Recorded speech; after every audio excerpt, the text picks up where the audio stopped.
I want to just go back to um, your time um, in front of the committee, and you said off camera. I just wanted if you could tell me when Thomas asked you about the if you're part of the Writers Guild, and you said no. Just take us back to that exchange if you could. Oh, uh, well, when I said, well, I can answer that question, but I have to explain something first. Or something. He said, no, no, no, and the I don't know, maybe I said something else, and he said, that's enough. Skip to the $64,000 question. Go ahead and turn it over to the committee counsel, who then said, all right, Mr. Lardner, are you now or have you ever been a member of the Communist Party? And I said, well, I can answer that question too, but I'd like to explain. And Thomas said, never mind explaining anything, you know. And I said one other thing, and he said, come on, answer the question. Any real American would be happy to answer that question. And I said, well, I could answer it the way you want, Mr. Chairman, but if I did, I'd hate myself in the morning. And he said, leave the witness chair. Take him away. And I said, I think I'm being removed by force. And I was indeed. A couple of sergeant-at-arms or something, each one took each arm and led me off. So what happened after that? Well, this was the last day of the hearings. Right after that, I think Lester Cole also testified that day, and I think he testified after me. And then they brought a last witness. Then after that, Bertolt Brecht testified, and he was the one who he had been one of the 19, but he hadn't attended all our meetings because he explained to us that he was very anxious to get back to Germany. He had been treated as an enemy alien all during the war. He wanted to get to East Germany, and he didn't want to get involved in a lawsuit that would mean he had to stay in this country. So he was going to tell the truth to the committee, which was that he had never been a communist. And we agreed that was okay for him to do. And so he appeared before the committee, and he was quite amusing and biting about what the committee was doing. They asked him about his relations with Hans Eisler, musician, and his brother Gerhard Eisler, who was the prominent left-wing German. And the committee counsel jumped on the name Gerhard Eisler, said, yes, you saw a lot of Gerhard Eisler? And Brecht said, oh yes, we talked frequently. What did you talk about? We talked politics. Gerhard is politician, he said.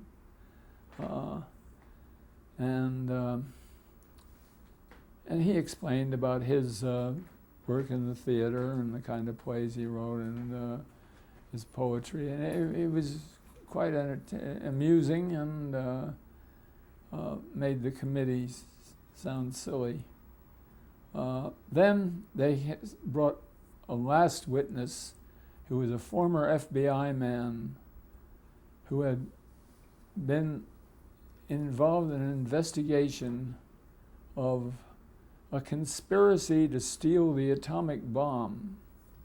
And the conspiracy consisted of the fact that a French-American physicist named Haakon Chevalier had been a friend of J. Robert Oppenheimer's and had questioned Oppenheimer about what he was doing at Los Alamos. And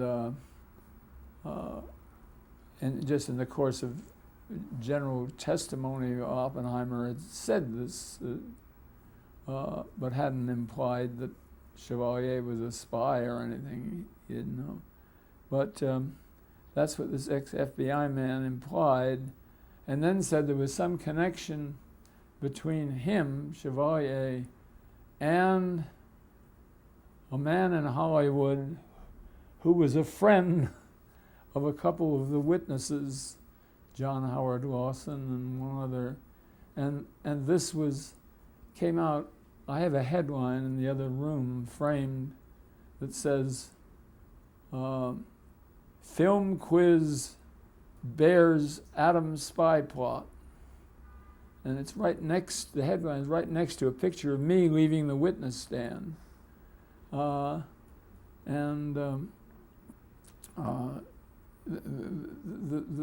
plot was this remote connection, because somebody knew somebody who knew somebody else, and that's what they closed the hearings with. So, but you didn't go to jail immediately. No, it was the first. We were cited for contempt by the House of Representatives as a whole. They turned the records over to a grand jury. We were indicted by a federal grand jury, and our lawyers discussed it with the prosecutors, the federal prosecutors, and agreed that to save costs and time, we would have 2 sample trials. And what was determined in those trials, as far as the law was concerned, would apply to all the others. We would agree to abide, and the first 2 witnesses, John Howard Lawson and Dalton Trumbo, were tried later that. Let's see, that was the hearings were in 47. Their trials came about sometime in the spring of 48. They were convicted. We had agreed to abide by that, have just perfunctory trials. It took 2 years in the lower courts. The Court of Appeals for the Federal District of Washington upheld the decision of the trial judge, which was that Lawson and Trumbo were guilty of contempt of Congress. And then it took almost a year before it got to the Supreme Court's attention, and the Supreme Court did what it often does in touchy cases, that just said they weren't going to review that case at this time, which meant that the decision of the lower court was upheld. So it was June of 1950. By then, Lawson and Trumbo went to jail, and we all had these perfunctory trials, which just before a judge. I know I had Albert Maltz and I were tried at the same time before the same judge, and the lawyer who was defending us, Martin Popper, first dealt with Maltz and just told the judge about Maltz's record as a social activist, and the fact that he and Frank Sinatra had made a little movie about what it means to be an American during the war, and several things like that. And then when he was all through, the judge said, "It's interesting, I didn't know that the defendant was such a prominent citizen and so outstanding. That, I think, makes it all the more necessary for me to make an example of him." And so give the maximum sentence of 1 year, which is the maximum for contempt of Congress. And I said to Popper secretly, "I guess we can skip the speech about my civic virtues." And he said, "Yeah," but I still got the year's sentence. But Herbert Biberman and Edward Dmytryk appeared before a different judge, and they got 6-month sentences. So 8 of us had 1-year sentences and 2 6 months. I want to just identify all the, let's say there's the Hollywood 10, other than yourself. If you could just describe each person, just real briefly, what they did, if they were a writer or they're, and just what kind of individuals they were. Yeah. Herbert Biederman. Herbert Biberman was a director for the Theater Guild in New York who had gone to Hollywood and directed a couple of movies there, not very many, and been a writer. He was married to Gail Sondergaard, an actress who was also got in trouble in these hearings and was suspended, I think, from the Screen Actors Guild. Then there was Dmytryk. Edward Dmytryk. Edward Dmytryk was a director who, as he pointed out, had never done anything except be a film editor and a director, and never directed anything on the stage. So he said, it's much harder for me to go through this than you guys because there's nothing else I can do, whereas you can write under false names. Adrian Scott, who had been a writer, who had become a producer, and I think the reason that he and Dmytryk got subpoenaed, were in this group at all, was the fact that they had made this picture called Crossfire, the picture I mentioned before about anti-Semitism. Then there was Lester Cole, who was had been a movie writer for many, many years, mostly written on action pictures, a lot of B pictures, but had recently done some work for MGM.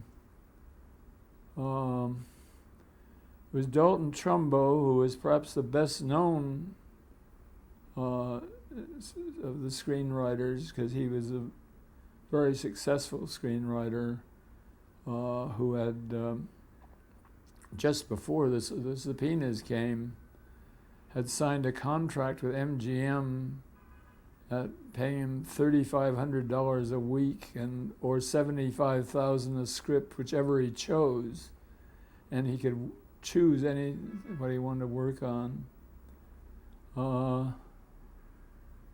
There was, in a way, well, my name was one of the most quoted, but mainly because of my father's name being so well known. There was Alva Bessie, who had been a member of the Abraham Lincoln Brigade in Spain, had written a book about that, and he had just come to Hollywood fairly recently, hadn't done much there, but he was, I think, had been an open communist in the East before he went to Hollywood, and so he was selected. Let's see, whom have I forgotten?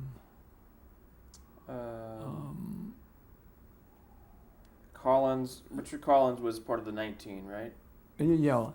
The 19 included some strange people who really didn't have anything to do with political action in Hollywood, but one of them was chosen because he was the director of an anti-Semitic picture. Anti-Semitic picture. That was Louis Milestone. And you had also mentioned about Brecht earlier. And Brecht, yes. Who had nothing to do with Hollywood movies really, but had just been living in Los Angeles. He was a German playwright, correct? Yeah. And not even an American citizen. The what? He wasn't an American citizen, was he? Oh no. Yeah, as I say, he was under detention, sort of as an enemy alien during the war. What was the atmosphere in Hollywood after the initial testimonies? At first, during the years when our cases were in the courts, it was not terribly hostile. There were some people who were hostile to us, but a lot who were friendly to us, and who thought we had a good case and might win in the courts. And as a result of that, many of us were able to get undercover work and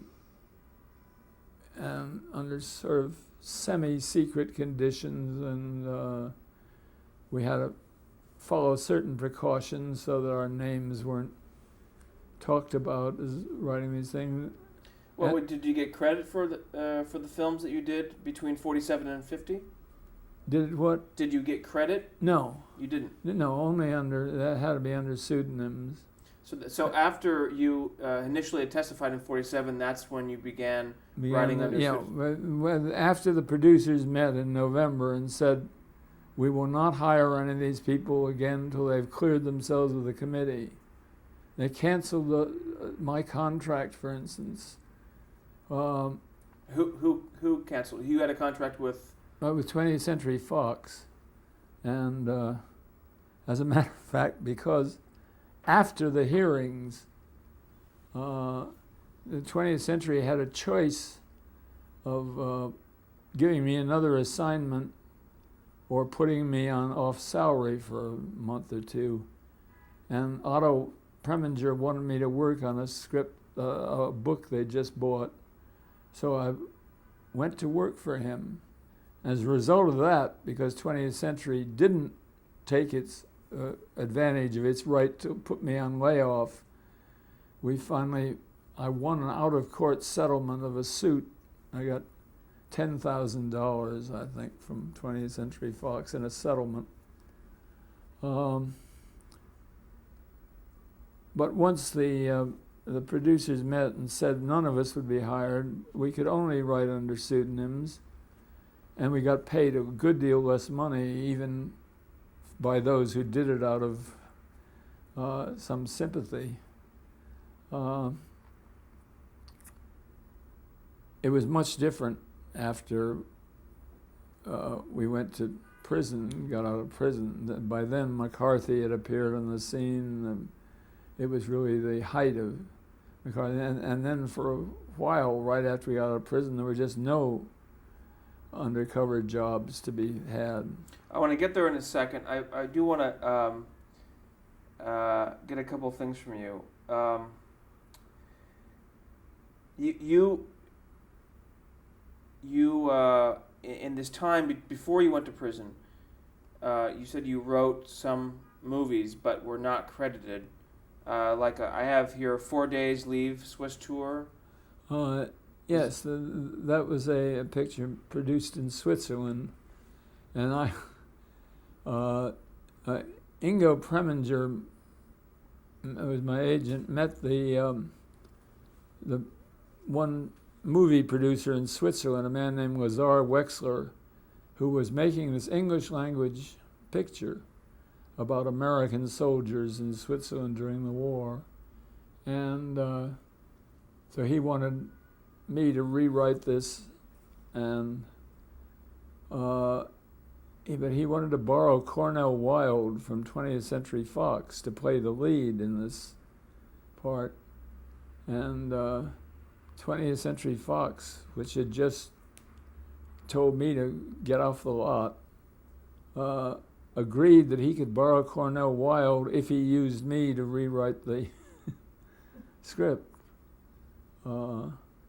And he did. And we also found that reportedly you were going to adapt one of John Steinbeck's books. There was a short story of Steinbeck's that Burgess Meredith and Francho Tone wanted to make a movie of, and they asked me to write a script of it.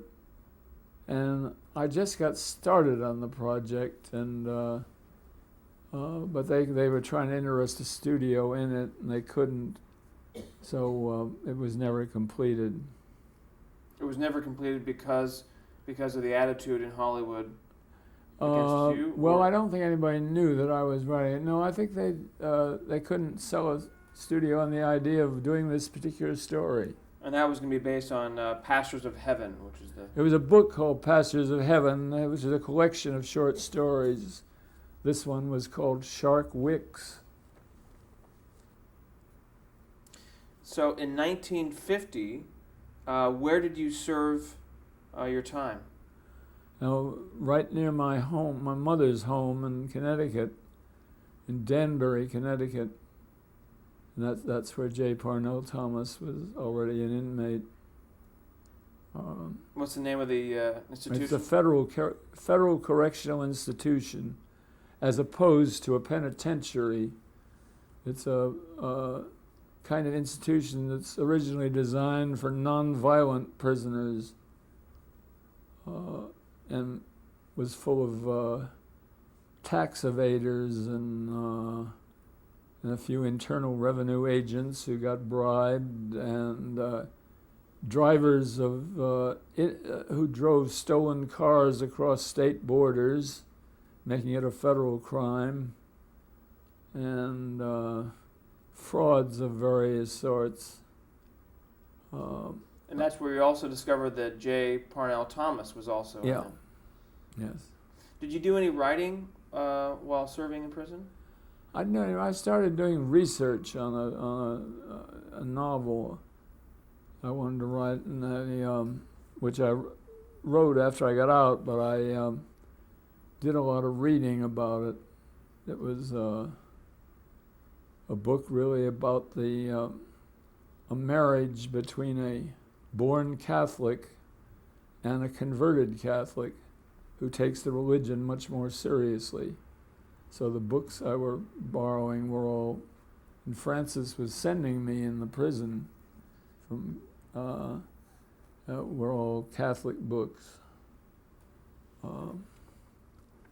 As a result of which the a Roman Catholic clerk in the office I worked in, my job was typing 8 hours a day in prison, but this civilian clerk in the same office told the Catholic chaplain that I was getting all these books.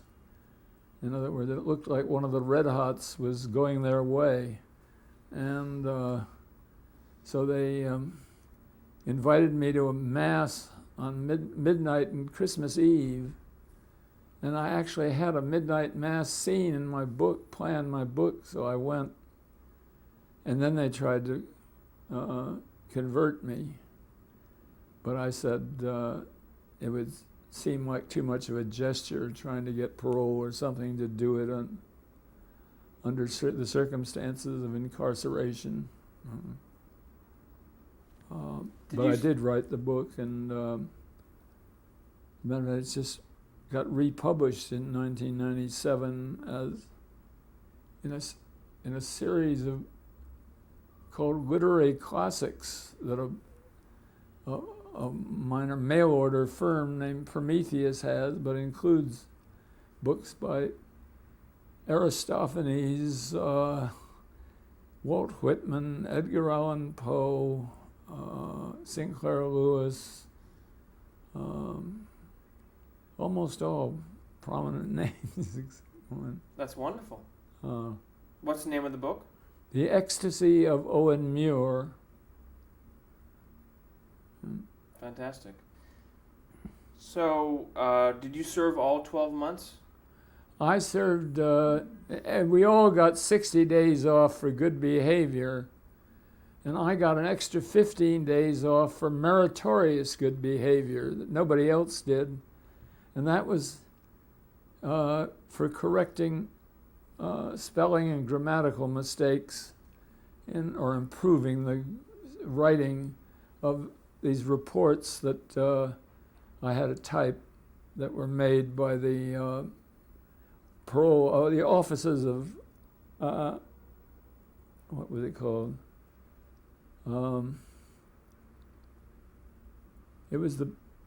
Basically it was the office that prepared the history of each prisoner as he came into the prison, and it was called the Office of Classification and Parole, and also prepared the papers that were submitted to the parole board. And I had to type a lot of these things, but some of them I polished. So you mentioned earlier how when you got out of prison, the work was very thin. Hollywood. Yeah. That for the first couple of years, it was quite a few of us went off to Mexico because it was cheaper to live there. And I was writing this book, and that was,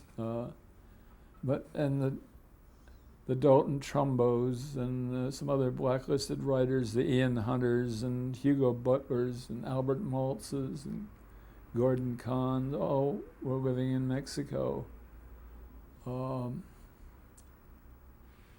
Actually, it was there that Dalton Trumbo wrote an original screenplay, and he gave it to a writer he had met in the Pacific War, a young man who wanted to go to Hollywood. Trumbo sent him this script, told him to go to a particular agent and represent it as his script and sell it, and he could keep 25% of the money and probably get a job on the basis of it. So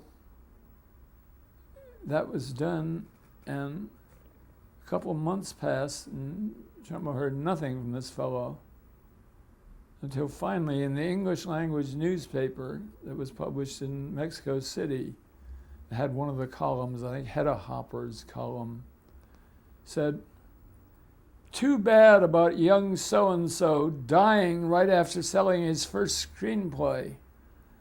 And dying so suddenly, right? And that was Dalton's man.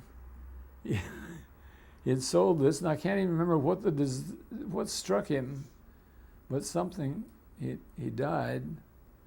And Trumbo had kept copies of letters and so on, and he found out that this man's heirs were his parents. So he did have some correspondence, send them some of the correspondence, and they gave Dalton his share of the money. Was it ever produced? I don't think so. I'm not positive of that. I think I would have probably remembered if it had been. Well, we'll cut camera here. Well,